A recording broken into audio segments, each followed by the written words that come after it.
On poursuit donc toujours sur le thème des européennes avec notre invitée Marie Savre, tête de liste de lutte ouvrière Faire entendre le camp des travailleurs, région Centre Massif Central, qui est en direct de nos studios de Brive. Bonsoir, merci d'être avec nous. Bonsoir. Alors vous avez tenu cet après-midi une conférence de presse à Brive. Vous souhaitez faire entendre le camp des travailleurs.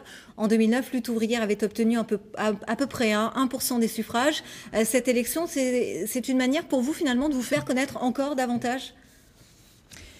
C'est surtout pour nous l'occasion, comme vous l'avez dit, de faire entendre le camp des travailleurs parce que nous, on tient à parler de nos problèmes qui sont les problèmes du chômage massif, le problème des bas salaires.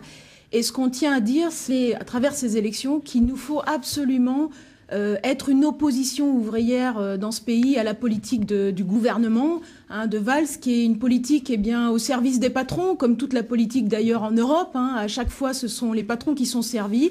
Nous, ce qu'on tient à dire, c'est qu'il faut s'opposer à cette politique-là et puis s'y opposer du point de vue des ouvriers, des travailleurs, des retraités, des chômeurs, c'est-à-dire du point de vue des travailleurs. Alors l'Union européenne souffre d'un large discrédit aujourd'hui. Qu'est-ce que l'UE peut apporter aux Français, au Limousin? Selon vous, de nombreux salariés d'entreprises dans la région sont en grande difficulté. On pense notamment à Altia. L'Union européenne n'apportera rien de bon pour les travailleurs. Tout comme le gouvernement français n'apportera rien de bon aux travailleurs, il faut absolument que les travailleurs imposent, face au capitalisme, face à cette politique, imposent leurs exigences. Je prends un exemple, l'interdiction des licenciements. Aucun gouvernement dans l'Union européenne ne prône cette mesure, tout simplement parce qu'aujourd'hui, le patronat fait ce qu'il veut, il licencie à tour de bras.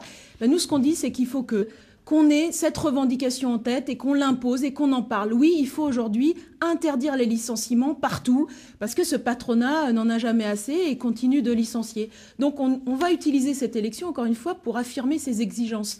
Et vous savez, la politique qui est menée dans tous les pays d'Europe, elle est la même contre les travailleurs où qu'ils soient. Aujourd'hui, ce qu'on vit, c'est ce qu'ont vécu les Grecs il y a 2 ans. C'est-à-dire, on nous dit aujourd'hui qu'on a vécu au-dessus de nos moyens, comme si les chômeurs, les retraités ont vécu au-dessus de leurs moyens ou les travailleurs. Non, c'est vraiment une politique à chaque fois qui sert les intérêts des riches. Eh bien, il faut qu'il y ait dans ce pays une opposition, une politique du point de vue des ouvriers, des travailleurs.